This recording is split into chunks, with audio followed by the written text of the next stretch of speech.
Hey everyone, ketemu lagi bersama saya Timothy Purnomo dan juga sahabat saya Benny di Tim, online dia. Hai Ben di ya. program online Bible Reading. Tapi hari ini kita nggak hanya berdua nih, kami nggak hanya berdua tapi ada Michael. Hey Mike, Halo, welcome. Welcome Michael. Selamat bergabung Mike. Kita jadi hari ini yes. mulai sesi yang ini kita akan ada selalu bertambah orangnya gitu ya. Jadi mungkin kita mulai dari Michael, lalu nanti sesi berikutnya mungkin ada orang lain yang akan join, lalu mungkin berikutnya kita akan sama-sama berempat gitu ya. Karena ini pertama kali kita ada tamu, jadi kita pisahin dulu nih. Ya Ben ya? Ya. Oke, Mike. Are you ready, Mike? Yes, of course. Oke, yes. Nah, kami percaya bahwa semua yang sahabat-sahabat yang bergabung, yang menyaksikan program online Bible Reading ini, yang selalu setia dalam keadaan sehat, dalam keadaan aman, dan selalu kreatif, tetap inovatif, dan selalu bergerak, ya.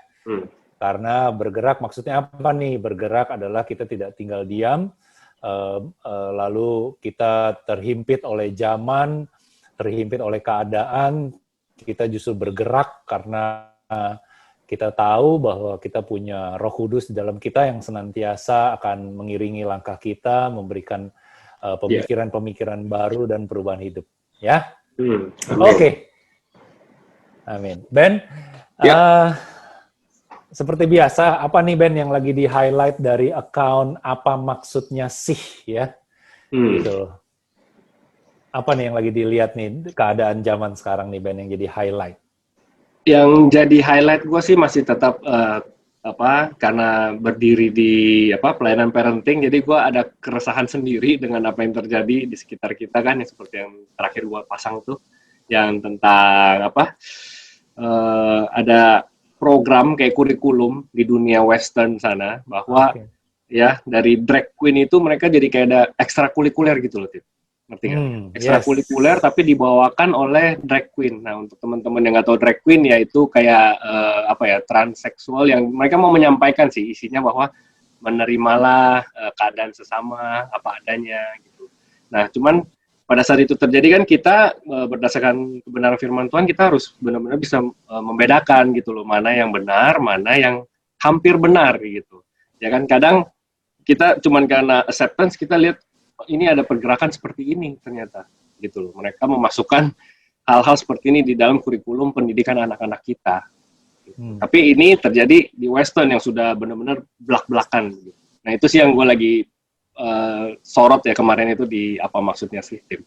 Ya, jadi seperti yang kemarin gue juga lihat bahwa mereka itu bahkan mengajak anak-anaknya untuk berkostum seperti drag queen tersebut gitu loh. Nah, ini kan bukan sesuatu yang baik dan benar ya gitu loh. Mungkin menyampaikan pesan tentang bahwa semua manusia itu sama, semua manusia harus saling mengasihi, itu nggak salah. Tapi kan ada kemasan gitu ya, packaging itu tuh benar-benar penting gitu ya. Gue selalu ingat waktu itu Steve Jobs pernah bilang, kenapa MacBook itu iOS atau OS itu tuh lebih memuaskan mata gitu loh, karena operating system yang dia ciptakan itu justru menunjukkan keindahan kaligrafi gitu ya. Jadi segala sesuatu yang indah berarti kemasan gitu, segala sesuatu yang dikemas dengan indah pasti orang akan lebih cepat buy in gitu, lebih cepat tangkap gitu ya, dibandingin dengan sesuatu yang mungkin kedengarannya keras atau kedengarannya very strict gitu. Itu sih. Jadi ya untuk teman-teman atau orang tua yang di luar sana, kita juga mesti bijaksana dalam mengizinkan anak-anaknya untuk menonton sebuah program ya, atau membaca atau whatever it is gitu. Ya, gitu sih. Kita lanjut aja. Boleh? Kita lanjut di Kisah Para Rasul. Pasal chapter 6 ya. Terakhir kita sampai di pasal 5 ya, tim udah selesai ya. Pasal 5 udah selesai, sekarang pasal 6. Iya. Oke, siapa yang mau baca dulu nih? Michael dulu deh, gitu sebagai pendatang baru. Ya, kita minta Mike baca ya. Kisah para Rasul 6. 10 pasal ya, kita bergantian ya. Oke. Ya. 10 pasal, 10 ayat. Sip. 10 ayat maksud lu, tim? 10 ayat, Sampai, sorry. gak apa-apa, sampai 7 10 aja ayat. sampai 7 aja karena itu berhenti di 7 terus ada perikop baru lagi. Jadi sampai 7 aja dulu. Oke. 7 ayat ya. Oh, 7. Oke. Kisah para Rasul 6. Go. Pada masa itu, ketika jumlah murid makin bertambah, timbullah sungut-sungut di antara orang Yahudi yang berbahasa Yunani terhadap orang-orang Ibrani, karena pembagian kepada janda-janda mereka diabaikan dalam pelayanan sehari-hari. Berhubung dengan itu, ke-12 rasul itu memanggil semua murid berkumpul dan berkata, "Kami tidak merasa puas, karena kami melalaikan firman Allah untuk melayani meja. Ya. Karena itu, saudara-saudara, pilihlah 7 orang di antaramu yang terkenal baik dan yang penuh roh dan hikmat, supaya kami mengangkat mereka untuk tugas itu, dan supaya kami sendiri dapat memusatkan pikiran dalam doa dan pelayanan firman." Usul itu diterima baik oleh seluruh jemaat, lalu mereka memilih Stefanus, seorang yang penuh iman dan Roh Kudus, dan Filipus, Prokorus, Nikanor, Timon, Parmenas, dan Nikolaus, seorang penganut agama Yahudi dari Antioquia. Yeah. Mereka itu dihadapkan kepada rasul-rasul, lalu rasul-rasul itu pun berdoa dan meletakkan tangan di atas mereka. Firman Allah makin tersebar, dan jumlah murid di Yerusalem makin bertambah banyak. Juga sejumlah besar imam menyerahkan diri dan percaya. Iya. Oke, tim. Sedikit background dulu sebelum chapter 6 ini. Kemarin yang di chapter 5, apa yang terjadi, tim? Masih ingat nggak, tim? Yang terakhir ya? Ya. Kan mereka sudah mulai ada jemaat yang mula-mula, ya kan? Mulai banyak yang percaya, banyak yang ikut, gitu loh. Terus, ya. Dan yang terakhir kita bahas itu waktu rasul-rasul habis ditangkap lalu keluar dari mahkamah ya, dari persidangan dengan hati yang gembira karena mereka merasa bahwa mereka udah mereka sudah berhasil keluar dari kesesahan karena mengabarkan kabar baik ya, tentang Tuhan Yesus gitu, dan mereka kayak let's go gitu, malah makin semangat ya, makin semangat. Padahal mereka barusan sebelumnya masuk penjara tuh, ya kan? Masuk penjara, keluar dari penjara. Nah, gue malah pengen bahas sedikit dulu, mundur sedikit ya di chapter 5 ayat yang 41 yang tadi lu bilang itu, tim. Gue baca ya. Itu kan rasul-rasul itu meninggalkan sidang mahkamah agama dengan gembira. Karena mereka telah dianggap layak menderita penghinaan oleh karena nama Yesus, ya kan? Kenapa mereka gembira? Karena dihina, karena mereka tahu Tuhan Yesus pernah bilang kan, siapa yang dihina atau diapain atas nama Tuhan Yesus itu malah harusnya berbahagia gitu loh, ya. Cuman yang menarik adalah di 42, setiap hari mereka melanjutkan pengajaran mereka di Bait Allah dan rumah-rumah orang dan memberitakan Injil tentang Yesus yang adalah Mesias. Ada 2 kata kerja di situ, tim, yaitu pengajaran dan memberitakan Injil. Teaching and preaching, gitu. Sebenarnya gue baru ketemu sih ini dari salah. Teaching and preaching, menarik sekali gitu loh. Gue ketemu satu penjelasan dari seorang pemimpin agama juga, ya, pendeta di Amerika. Dia bilang gini, preaching itu sebenarnya kan kita proclaiming God's good news, tim, ya kan? Preaching itu kita mengabarkan kabar baik, dan itu kebanyakan ya didengar kepada orang-orang yang masih belum percaya, tim. Tetapi ada lagi bagian yang namanya teaching. Teaching itu adalah dia ngomong seperti ini. Once a man receive Jesus Christ, ya kan, his real need is being taught. Jadi sesudah menerima Tuhan Yesus, ada kebutuhan dasar itu ya mau diajarkan, gitu loh, mau mendapat pengajaran. Gitu. So that's why ada bagian preaching dan teaching, dia bilang. Dan ada satu kalimat dia bilang gini, yang the church fails to do adalah menciptakan banyak good preacher, but they fail to manage untuk ada good teacher, gitu loh. Makanya kita harus seimbang, gitu loh, ya kan? Dan bahkan di sini ditulis pengajaran mereka di Bait Allah, Jadi malah justru teaching itu terjadi di rumah-rumah. Gereja, kalau boleh gue taruh di Di Bait Allah ya. Ya, di Bait Allah. Pengajaran itu terjadi di Bait Allah.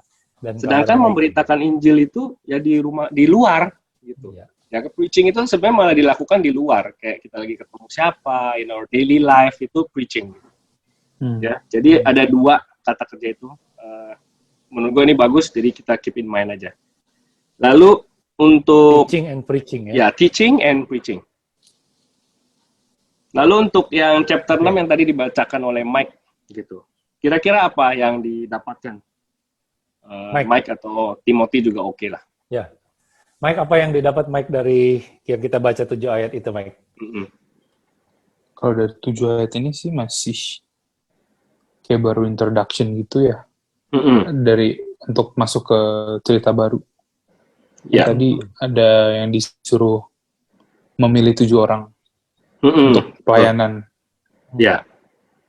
Di sini tadi di awal tadi dapat ada dibilang mereka merasa pelayanan mereka kurang maksimal. Ya. Ketemu nggak tuh ada istilahnya ada challenge apa yang terjadi sehingga perlu sampai ditunjuk lagi 7 orang? Makin pertama tuh. Itu ada di itu. Di awal aja udah betul. Ada ininya. Di awal. Ketika jumlah murid makin tambah, timbullah sungut-sungut di antara orang Yahudi yang berbahasa Yunani terhadap orang Ibrani. Ya, itu tim. Gara-gara itu sebenarnya. Gara-gara itu, karena apa? Pembagian kepada janda-janda mereka diabaikan dalam pelayanan sehari-hari. Karena sebelum ini kan yang kita bahas tim yang mereka udah berkumpul terus nggak ada yang merasa ini milik bersama semua kan yang sukarela orang ngumpulin ya kan pokoknya nggak ada yang kekurangan deh gitu. Tapi ternyata at one point ini juga nggak bisa bekerja dengan baik tim karena ada yang merasa ada yang diabaikan nih. Tidak terlayani ya. Betul, tidak terlayani karena semakin gede tapi yang ngurusin cuma segitu-segitu doang makanya perlu ada penambahan gitu. Ya kan? Kalau yang gue dapat gereja mula-mula itu sudah mulai bertumbuh berarti ya di ayat ini ya. Betul. Jemaat mula-mulanya mulai bertumbuh gitu loh. Betul. Nah, pertumbuhan itu kalau gue lihat dari sini tidak akan pertumbuhan itu selalu lekat dengan yang namanya kebutuhan. Ya. Jadi pada saat kita bertumbuh sebenarnya kita juga butuh sesuatu gitu kalau gue lihat di sini ya. Iya. Betul. Betul ya? Iya. Jadi ya itu sih yang gue dapat sih kalau kita lihat bahwa mereka memang harus mulai punya perpanjangan tangan ya, mulai bisa delegasi agar mungkin bisa terjangkau, terlayani semuanya ya. Iya. Gitu. Iya. Apalagi tim? Oke. Nah, ada satu ini yang menarik juga ya, dituliskan di ayat 3 sampai ayat 3 dan 4 sih sebenarnya, ayat 3 dan 4. Jadi ketika gereja bertumbuh, gereja membutuhkan lebih banyak orang. Nah, tapi yang sekarang pertanyaannya adalah kualitas orang seperti apa yang dibutuhkan oleh Tuhan gitu ya, untuk menumbuhkan jemaatnya, untuk melayani jemaatnya gitu loh. Betul. Nah kita di situ ditulis gitu bahwa dan yang di antaramu yang terkenal baik ya, lalu dia nggak berhenti di cuman bilang orangnya harus baik gitu loh, tapi yang penuh roh dan hikmat ya. Karena menurut gue di sini terus dia bilang, supaya kami mengangkat mereka untuk tugas ini dan supaya kami sendiri dapat memusatkan pikiran dalam doa dan pelayanan firman. Nah, kami bisa memusatkan pikiran dalam doa dan pelayanan firman. Berarti orang yang diangkat, yang ditunjuk ini, orang yang baik dan penuh roh dan hikmat itu harus bisa dipercaya. Gitu. Karena pada saat dia bilang dia baik, lalu dia penuh roh dan hikmat, berarti dia bisa punya pengendalian diri yang baik. Dia bisa membedakan mana yang baik dan benar, mana yang salah. Bukan hanya baik, tapi juga hikmat itu harus ada, karena hikmat itu timbul dari tentang kebenaran firman Tuhan itu sendiri, gitu loh. Itu sih, Ben, yang gue dapat sih, Ben. Nih Tim, ini kan di terjemahan baru ini ditulisnya terkenal baik ya Tim. Iya. Biasanya gitu Mike, kalau kita baca Bible kita comparing beberapa terjemahan supaya kita dapat ya the bigger picture of the word kayak gitu, lebih luas lagi gitu kan. Gitu. Nah, di AMP ditulis seperti ini Tim. Choose from among you 7 men with good reputations. Ya. Jadi terkenal baik itu good reputation. Reputasinya tuh ya baik gitu loh. Bukan Betul. hanya sekedar orang yang baik gitu. Ya Iya. kan? Reputasinya baik, man of godly character and moral integrity. Ditulis seperti itu. Jadi tadi yang tadi lu jelasin ya iya benar di situ.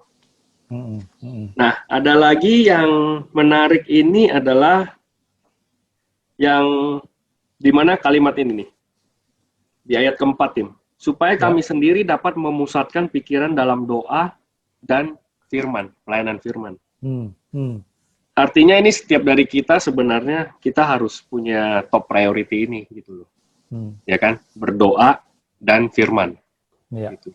Jadi itu yang itu. Nah, orang ketujuh yang dipilih ini kan sebenarnya untuk melayani meja ya, Tim. Untuk waiting tables sebenarnya. Ya, istilahnya kayak itu deh apa? Registrasi gitu atau apa gitu kan. Iya. Nggak penting-penting banget tapi ya itu melayani gitu loh. Jadi di sini yang kerennya adalah at some point of our life gitu kita memang harus melayani. Despite itu posisinya mau yang keren di luar layar, di belakang layar, apapun itu kerjain aja gitu. Betul. Ya. Dan nah, yang kerennya itu adalah walaupun dia melayani table, melayani meja gitu loh. Cuman yang dicari benar-benar yang tadi itu. Betul. Gitu ya. Benar. Terkenal baik. Ya. Iya, roh dan hikmat. Wah, gila. Kualifikasinya tinggi banget gitu loh. Kualifikasinya dicari yang the best, tapi sebenarnya ini cuma untuk melayani table. Kalau kita lihat, ya elah, ngapain melayani table cari yang kayak begitu sih gitu. Tapi inilah yang dilakukan. Ya, kenapa? Karena ini Tim, kalau kita lihat yang dipilih itu kan ada Stefanus, Filipus ya, yang dua orang yang dijawab ditulis pertama kali. Ya. Stefanus, Filipus itu yang nanti kita baca ke belakang tuh yang mereka keren banget akhirnya, gitu loh. Stefanus yang sampai mati kan, gitu. Filipus tuh ya Filipus tuh sampai yang ketemu sama Sida-Sida, nanti di belakang ada Sida-Sida yang dari Ethiopia gitu. Jadi ya gue juga belajar sesuatu Tim. Pada saat kita sibuk, yang kita selalu diajarin ya, kita sibuk improve ourselves, ya kan, yang penting kita lakukan makin lebih baik lagi setiap hari, setia aja sama perkara-perkara kecil, Tuhan bisa bawa kita sampai yang luar biasa kayak gitu. Keren sih, Tim. Ya. Terus yang dipilih itu juga nama-namanya orang-orang Yunani, gitu loh. Iya. Padahal mereka orang Yahudi. Ya. Jadi karena mereka yang punya problem itu, ya mereka juga yang punya culture itu yang ditunjuk gitu. Iya. Menarik. Betul. Lanjut. Gue baca ya, Tim. Ya. Tuduhan terhadap Stefanus di ayat ke-8. Dan Stefanus yang penuh dengan karunia dan kuasa mengadakan mujizat-mujizat dan tanda-tanda di antara orang banyak. Tetapi tampillah beberapa orang dari jemaat Yahudi yang disebut jemaat orang Libertini. Anggota-anggota jemaat itu adalah orang-orang dari Kirene dan dari Alexandria, bersama dengan beberapa orang Yahudi dari Kilikia dan dari Asia. Orang-orang itu bersoal jawab dengan Stefanus. Tetapi mereka tidak sanggup melawan hikmatnya dan roh yang mendorong dia berbicara. Lalu mereka menghasut beberapa orang untuk mengatakan, kami telah mendengar dia mengucapkan kata-kata hujat terhadap Musa dan Allah. Dengan jalan demikian, mereka mengadakan suatu gerakan di antara orang banyak serta tua-tua dan ahli-ahli Taurat. Mereka menyergap Stefanus, menyeretnya dan membawanya ke hadapan Mahkamah Agama. Lalu mereka memajukan saksi-saksi palsu yang berkata, orang ini terus-menerus mengucapkan perkataan yang menghina tempat kudus ini dan hukum Taurat. Sebab kami telah mendengar dia mengatakan bahwa Yesus orang Nazaret itu akan merubuhkan tempat ini dan mengubah adat istiadat yang diwariskan oleh Musa kepada kita. Semua orang yang duduk dalam sidang Mahkamah Agama itu menatap Stefanus, lalu mereka melihat muka Stefanus sama seperti muka seorang malaikat. Wow, Nah ini ya perikop yang sebelumnya nih orang hanya melayani meja, Tim. ya, This guy ya, is just waiting tables. ya, ya, ya. Gimana? Mike, lo dapat apa, Mike? Kita coba read between the line, Mike. Pada saat kita baca, kita coba read between the line. Apa yang lo dapat gitu. Gak usah takut sih, Mike. Share aja. Gak ada yang salah, gak ada yang benar. Iya. Bentar, masih mengolah. Masih ngolah. Ini time untuk baca lagi. Oke. Gue mungkin... Timothy dulu. Ya, gue dulu ya. Nah, Ben, ini ada satu yang menarik sih, gitu loh. Bahwa kita melihat bahwa tadi yang pertama Stefanus memang dia hanya melayani meja. Lalu dia mulai nih dengan udah mulai ada progres gitu ya dalam pelayanan dia. Iya. Nah, ketika dia kalau kita baca di perikop ini udah jelas terlihat dia sedang menyebarkan kabar baik ya. Lagi preaching berarti dia pada saat itu ya. Benar nggak? Lagi dia menyebarkan kabar baik itu tentang Tuhan Yesus. Nah, kita lihat di sini pada saat kita mau mengerjakan bagian kita tentang Tuhan Yesus ya, yang berpusat tentang Tuhan Yesus, kadang banyak ada aja yang namanya rintangan atau tantangan gitu. Waktu zaman Stefanus, wah itu lebih serem lagi. Dia benar-benar ditangkap, dibawa ke sidang gitu loh, dan bahkan kadang-kadang difitnah gitu ya di sini, kadang-kadang dipukulin juga gitu loh. Nah, gue jadi ingat gitu loh, kalau di zaman kita sekarang, di kehidupan kita sekarang, pada saat kita mau, jangankan kita mau menyebarkan tentang kabar baik Yesus Kristus, pada saat kita mau deket sama Tuhan aja tuh banyak yang namanya tantangan dan rintangan. Gitu. Dan ini it happens di dalam kehidupan gue juga sebenarnya gitu loh. Jadi kadang pada saat gue lagi mau coba membangun relationship, lagi mau coba punya me time, pada saat mau ini, pokoknya mau into his presence gitu ya. Kadang-kadang tuh ada aja yang namanya godaan atau tantangan atau rintangan. Pada saat kita terlena atau pada saat kita fokus justru dengan tantangan, rintangan atau godaan itu, kita akan semakin drift away dari dia gitu, dari firman-Nya.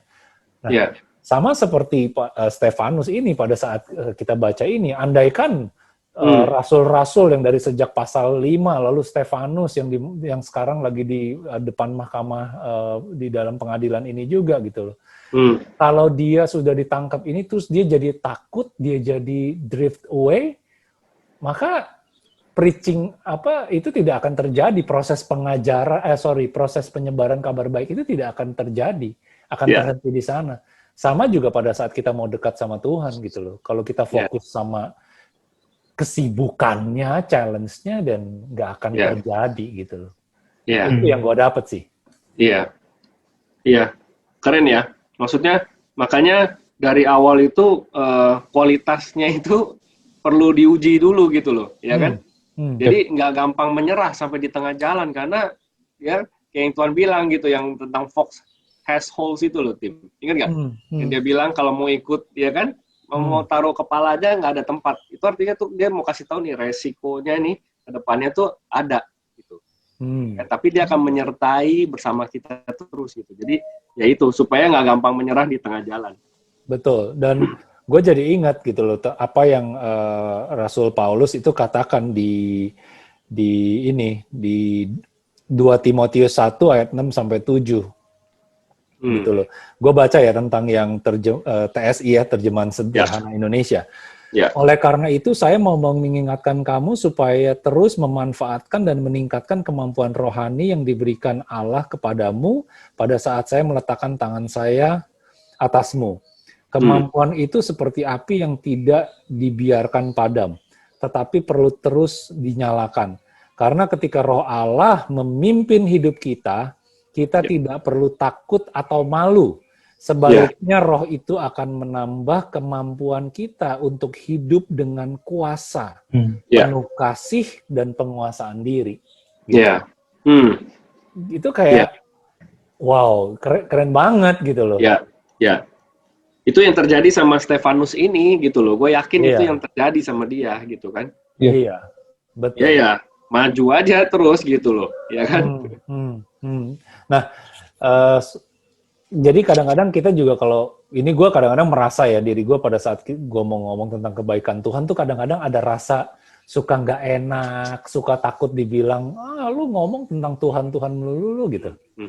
Nah, mungkin ada caranya gitu loh. Betul. Ada caranya. Jadi kita mesti berbicara dengan bahasa di mana kita berada gitu, ya kan? Ya. Ya kan? Pada saat kita ngomong sama orang yang kira-kira mungkin belum terlalu dekat dengan firman Tuhan, maka kita harus punya hikmat ya. Kita mesti punya cara yang tepat gitu. Iya, benar. Gitu. Jadi kita bisa pakai bahasa sehari-hari, tapi kita kan keep in mind kita dengan sengaja, ya kan, dengan konsisten, gitu. Kita mau menyampaikan kabar baik.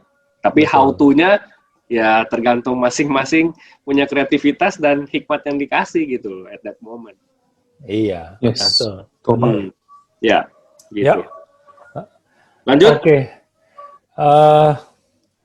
Kita mau berhenti di chapter 6 ini, Ben? Boleh. Waktu gimana? Ya, waktu sebentar lagi. Nah, Mike, gimana so far apa yang Michael dapat dari sesi hari ini, Mike? Ini tentang Bible reading-nya atau chapter 6? Ya, tentang Bible reading, the whole session about this gitu loh. Ini sih kayak ini membantu buat kalau orang sendiri mau baca Alkitab kan kayak bingung kadang-kadang. Gak semua orang bisa punya waktu kayak untuk baca Alkitab sendiri terus dipelajarin benar-benar gitu. Paling orang-orang kebanyakan cuman udah baca Alkitab udah lewat gitu aja. Cuman kalau rame bareng-bareng kayak gini tuh bisa sambil dibahas, bisa sambil diobrolin tuh jadi jauh lebih. Pertama berasa lebih enteng baca Alkitab. Terus kita bisa lebih luas lagi mahamin Alkitab. Karena kan kayak kita tahu sendiri baca Alkitab itu misalkan hari ini kita baca ayat ini dapatnya A, belum tentu besok A doang gitu. Kita bisa dapat B lagi gitu. Cuma dengan banyak orang kita baca bareng-bareng, kita bahas bareng-bareng, kita dapat perspektif A, B, C, dan itu akan jadi jauh lebih luas. Jadi kita dapat perspektif yang lebih luas, pengetahuan yang lebih dalam. Jadi so good sih baca Bible reading bareng-bareng. That's a good testimony itu. Iya. Terus kalau dari pasal 6 nih, apa Mike yang simple things yang lo bisa dapat gitu loh? Simple things aja. Kayak kalau tadi dari the whole chapter ya, pertama yang ngelihat di ayat 3 dan 4 itu, kayak ngelihat dari sini aja, Tuhan, dari Alkitab ini kita diajarin bagaimana tentang sistematis dalam organisasi pelayanan kayak. Di ayat 4 dibilang supaya kamu bisa memusatkan pikiran dalam doa. Jadi tadinya mungkin orang ini yang melakukan pelayanan meja 12 rasul ini. Terus karena dilihat udah makin banyak, nggak mungkin lagi mereka yang handle. Mereka cari dari di antara orang-orang itu untuk pelayanan itu, dan 12 rasul ini fokus hanya kepada pelayanan doa dan firman tadi. Nah, di sini kayak organizational. Sebenarnya kita udah diajarin di Alkitab gitu. Terus That's good. Habis itu di ayat terakhir 15 justru. Kan di perikop kedua ini isinya banyak hujatan tuduhan kepada Stefanus ya. Tapi di ayat terakhir justru dibilang di sini, semua orang yang duduk dalam sidang mahkamah agama itu menatap Stefanus, lalu mereka melihat muka Stefanus sama seperti muka seorang malaikat. Bukan muka ketakutan, bukan muka ragu karena lagi dituduh. Jadi kayak ketika kita benar-benar dengan roh Allah bekerja melayani Tuhan, kita nggak ada lagi sebenarnya itu kayak. Mungkin waktu itu mukanya Stefanus mungkin takut kali dituduh banyak orang kan. Kita nggak tahu, cuman dari pandangan orang lain ketika melihat Stefanus setelah nuduh tuh malah kayak, kok mukanya malah kayak malaikat bersinar. That is so good. Yes. Ya. Wow, keren, This keren. chapter 6. Wow, that's good, Mike. That's good, Mike. Iya. Iya. Dan Mike, kalau gue boleh kasih pertanyaan, lu merasa nggak sih kalau lu ada di dalam sebuah pelayanan yang sampai hari ini kita melihat ada similarity dengan firman Tuhan yang hari ini kita baca, Mike?